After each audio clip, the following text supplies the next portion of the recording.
बाडी ने लाकर के वो आरा राजा के हाथ में दे दिया कि महाराज ये लो आरा। राजा लेके आ रहा और महलों में आया। महारानी विद्याधरनी देख के आ रहे ने सजनों भीतर महलों में बढ़कर के रोने लगी कि आज जिन हाथों से पालिया पोसा, जिस पुत्र को मैंने 9 महीने गर्भ में रखा, बड़े बड़े दर्द सहे, अपने खून से सींच करके जन्म दिया, लालन पालन किया, और एक आज थी कि लगाए हुए वृक्ष की छांव में बैठ करके दिन काटेंगे, लेकिन आज अपने ही हाथों से वो वृक्ष काटना पड़ेगा। सजनों बड़ी विचित्र कहानी है, बड़ा विचित्र इतिहास है ये। रानी को बुलाया, दरबारों से साधुओं को महलों में बुलवा लिया, आसन लगा दिए। श्री कृष्ण भगवान अर्जुन को लेकर के आसन पर विराजमान हो जाते हैं। माया रूपी अबू का शेर बराबर में बैठ जाता है। सजनों बेटे धीरध्वज को बुलाया, महलों के बीचों बीच आंगन में बिठा लिया। राजा रानी को इशारा करते हैं।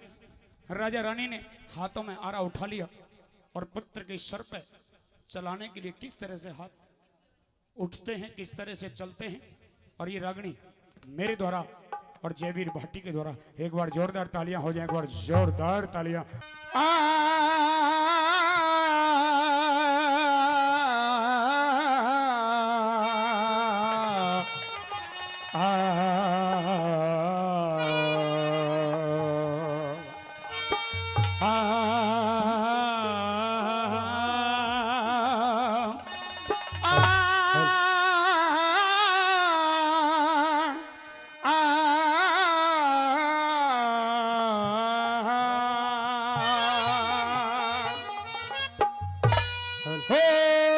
बोलिया रह गया बैठ धीर धजे,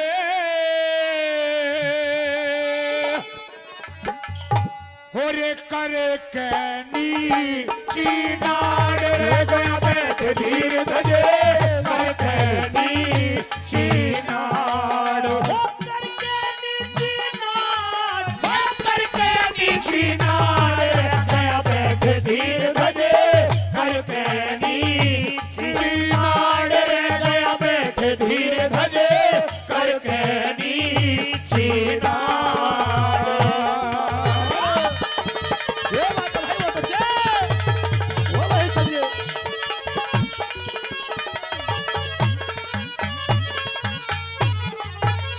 वो राजा रानी खड़े हुए थे,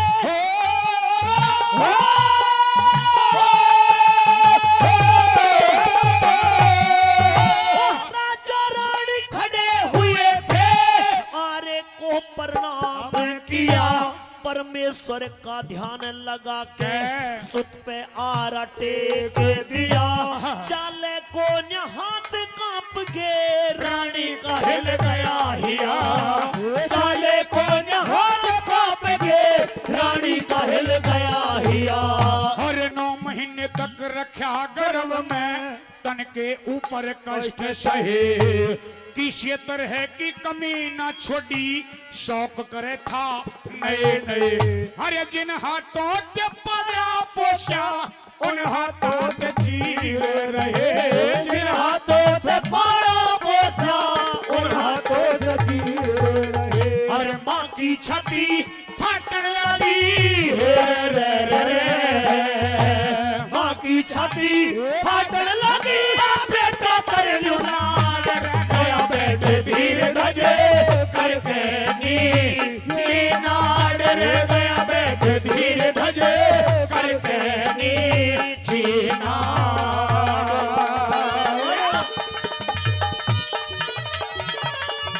ये बात है साधु की।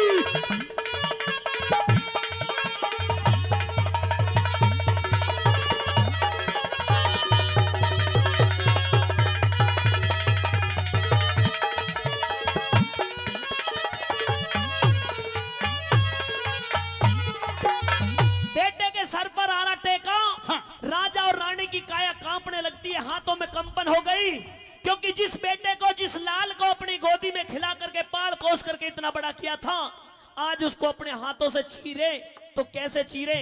लेकिन साथियों, माता पिता के हाथ कांपते देखे तो पुत्र धीरध्वज हाथ जोड़ करके बैठा बैठा समझाने लगता है अपने पिता को भी, अपनी माता को भी, और किस तरह से उनकी धीर बंधाता है, किस तरह से उनमें हौसला ये देता है कि आप आरा चलाइए, अपने वचन को पूरा कीजिए। कैसे भला? कैसे भला?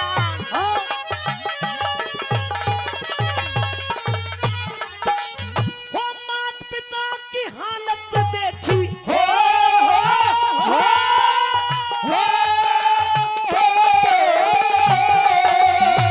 मात पिता की हालत देखी, यूं बोलना फिर राजकुमार, ममता के चक्कर में पड़ के मत ना जाना बाजी हार, ऐसा मौका मिलता को न्या दानवीर ने बारंबार, ऐसा मौका मिलता को न्या दानवीर ने बारंबार। और वचनों खट्टर के वचनों खट्टर सर दे देना यूं वेदों में छंद जड़े, शिवी ददीची हरिश्चंद्र के ना तुमने इतिहास पढ़े, और कर सत्कार जमा तेरा भजन भूखे द्वार संत खड़े, कर सत्कार जमा तेरा भजन भूखे द्वार संत खड़े।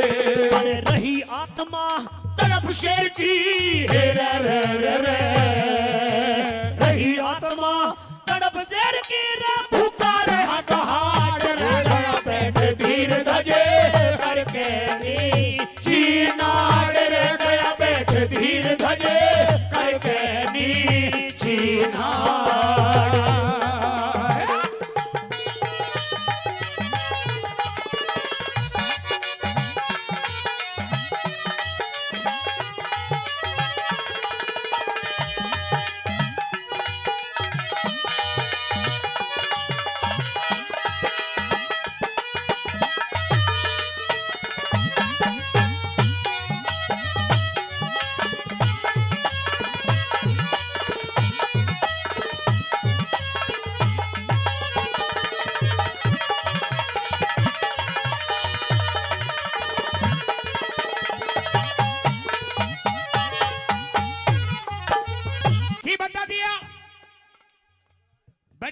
धीर धजे बैठा बैठा माता और पिता को इस उपदेश को द्वारा बताता है। अरे उठा करके देखो सत्यवादी राजा हरिश्चंद्र का इतिहास, उठा करके देखो शिवी नदी जी का इतिहास। आज तुम्हारे द्वारे संत आए हैं, ये भूखे तड़प रहे हैं, मुझे चीर करके दो भाग करो, आधे का भोजन इनके शेर को खवाओ और आधे का भोजन इन साधुओं को बना करके खिलाओ। इतनी बात जब पुत्र की सुनी, माता पिता का हृदय थोड़ा सा कठोर होता है।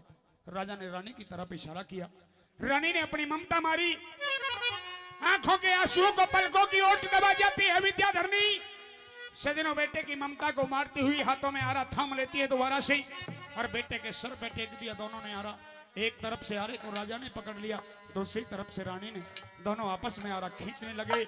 और तीसरी कली सजनों कवि महोदय ने जिस समय इतिहास लिखा होगा, तीसरी कली लिखी होगी, सजनों वो कली लिखते समय उनकी कलम भी रोई होगी। किस तरह से लिख दिया क्या बता दे।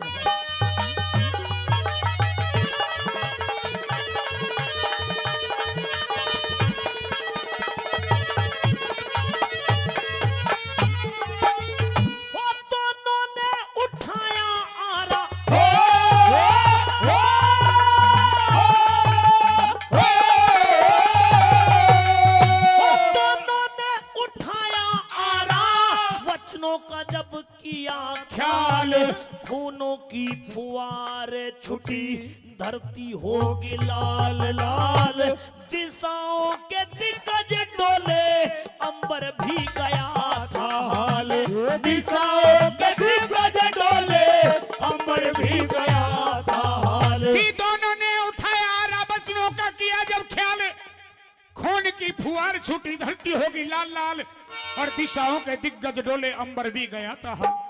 दोनों ने आरा खींचा, आरे ने सिर को काटा, सिर को काटता हुआ गर्दन को काटता हुआ धड़ में आया, और जब धड़ को काटता हुआ आरा दिल के पास आया तो चलता चलता आरा एक हाड़ में अटक गया, रुक गया।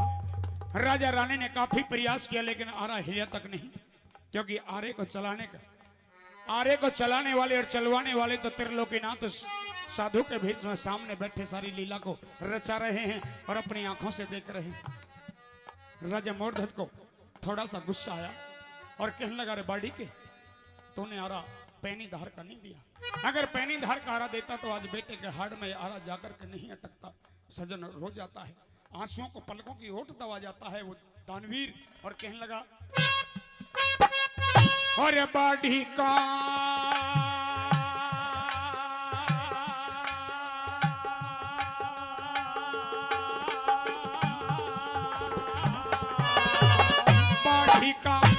बाढ़ी का पुराना यारा हाड़ के में खटके था, नाजुक था शरीर जिसका जी छोरे का भटके था, निराला था सीने लोगों कालचे में खटके था, निराला था सीने लोगों कालचे में खटके था। अरे ही आयो मर के आवे था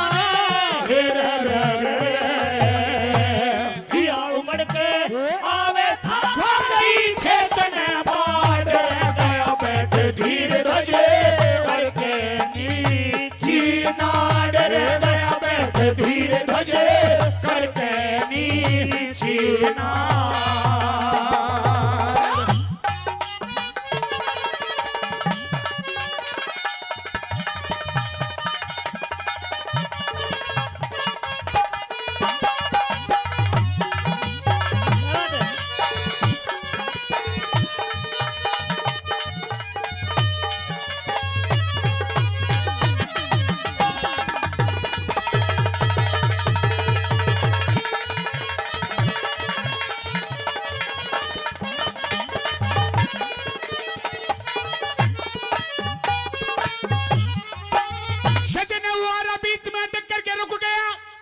राजा रानी छोड़ करके आरे को हाथ जोड़ करके परमात्मा का नाम जपने लगे कि हे मालिक, हे दयानिधि, हे कृपालु, हे जगदीश्वर, जितना हमसे बन सका हमने उतना तो कर दिया, अब यहां से आगे हमारे बस के काम नहीं है। सजनों, कहते हैं कि भगत के बस में है भगवान। भगत की परीक्षा समय समय पर लेता आया है। परीक्षा के कारण बड़े बड़े भक्त सताए हैं, लेकिन जितने सताए हैं उनसे भी ज्यादा कहीं उनके गुल और गुलजार खिलाए। साथियों, आर्या रुका खड़ा है, राजा रानी हाथ जोड़ करके खड़े हैं। श्री कृष्ण भगवान देखते हैं कि मेरा भगत व्याकुल है, भगत परेशानी में है, इसकी सहायता करनी चाहिए। सजनों, श्री कृष्ण की माया फिरती है कि जब खून की फुहार छूटी तो माने लई आंख मीच, कि जब वो खून की फुहार छूटी तो माने लई आंख मीच, और वो श्री कृष्ण की माया फिरी तो वो आरा चालिया बीचों बीच। भगवान श्री कृष्ण की लीला से राजा रानी आरे को छोड़ करके खड़े हैं और भगवान की कृपा से वो आरा अपने आप चलने लगा। एक बार जोरदार तालियां हो जाएं से परम भक्त दानवीर के लिए। आरे ने बेटे के तन के दो टुकड़े कर दिए, एक भाग इधर गिरी और एक भाग उधर गिरी। स्वर्ग लोक में 33 कोटि देवताओं के आसन और सिंहासन डगमगा गए कि मृत्यु लोक पर ऐसा कौन है, ऐसा कौन भक्त है कि जिसने स्वर्ग लोक में इंद्र आसन पर अपना कब्जा करने का काम कर लिया। 33 कोटि देवता अपने अपने विमानों पर विराजमान होकर के मृत्यु लोक पर राजा मोरध्वज के महल के चारों तरफ मंडरा जाते हैं, और मंडराते विमान कैसे फूलों की बरसात कर रहे हैं, ब्रह्मा विष्णु महेश कैसे राजी हो रहे हैं। आखिरी और चौथी कली में कवि की कलम ने क्या लिखा है, आइए सुने ना।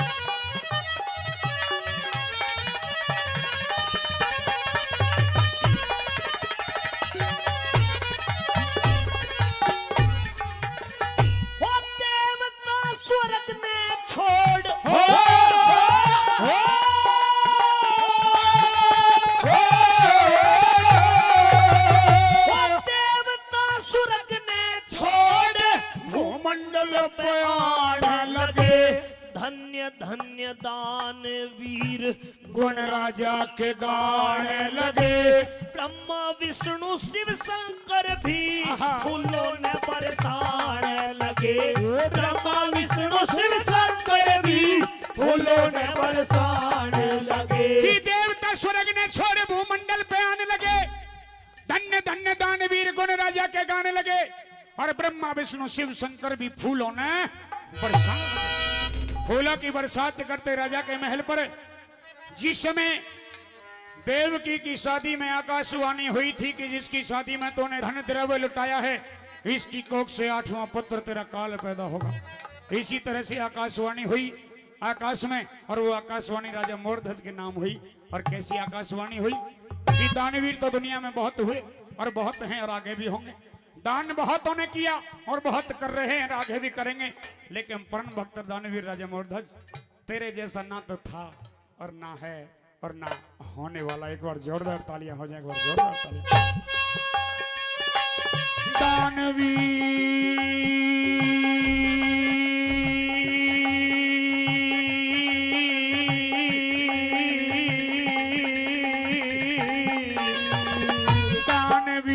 बहुत देखे पर ना ईशा दान देखा। गाने आले बहुत देखे ना हृदय में ज्ञान देखा। हरे राम पेश लेते गाने में तूफान देखा। हरे राम भेष लेके गाने में तूफान देखा। हर शेर के आगे डाल दिया रे रे। शेर के आगे डाल दिया रे, करके ने तूफान रह गया बैठ धीर धजे करके नी जीना डर गया बैठ धीर भजे करके नी चीनाड़ हो करके नीची नाड़, हो करके नीची नाड़ डर गया बैठ धीर भजे करके नीची नाड़ डर गया बैठ धीर भजे करके नीची चीनाड़